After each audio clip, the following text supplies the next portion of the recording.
Assalomu alaykum futbol muxlislari. Bugun sizlar bilan futbol olamidagi eng so'nggi yangiliklar bilan tanishib chiqamiz. Turkiya Superligasining 7-turidan o'rin olgan Göztepe Istanbul Başakşehir klublari o'rtasidagi uchrashuvda maydon egalari minimal 1-0 hisobida g'alaba qozondi.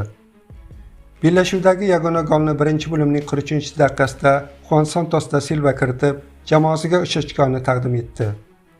Hamyurtimiz Eldor Shomurodov mazkur bahsni asos tarkibda boshlab 90 daqiqa harakat qildi. Abbosbek Fayzullayev esa 61-daqiqada zaxiradan o'yinga qo'shildi. Ma'lumot o'rnida Nuri Shahin boshqaruvidagi Istanbul Başakşehir o'tgan turda Konyasporga ham 2-1 hisobda imkoniyatni boy berib qo'ygan edi.